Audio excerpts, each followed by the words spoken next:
In 1997, Apple was just weeks away from collapse. The company that would later redefine technology was almost dead. No hype, no exaggeration, just cold numbers and brutal reality. And the man who could save Apple had already been fired by the very company he created.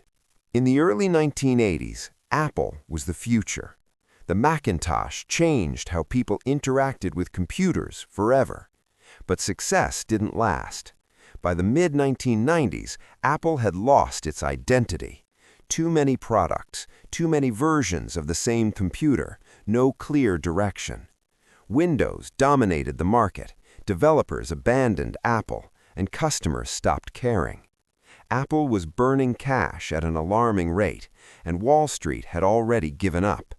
Many experts said the same thing: Apple would be gone within a year.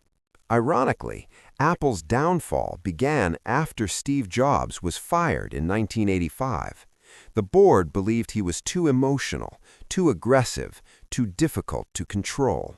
They wanted stability, but what they got was mediocrity. Jobs left Apple humiliated, stripped of his power and identity.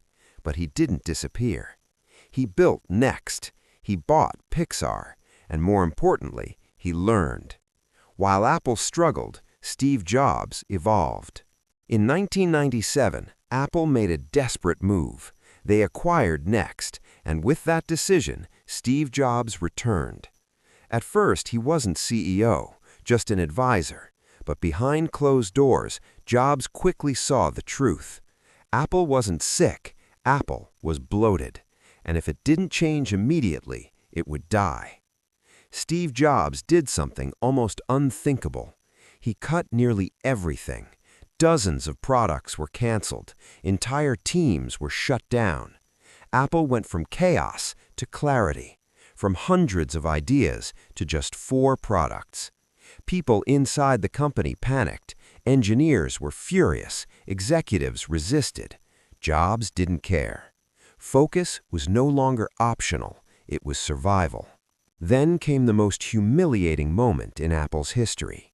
Steve Jobs accepted a $150 million investment from Microsoft, Apple's biggest rival.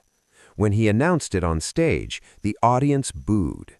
But Jobs understood something most people don't. Pride doesn't save companies.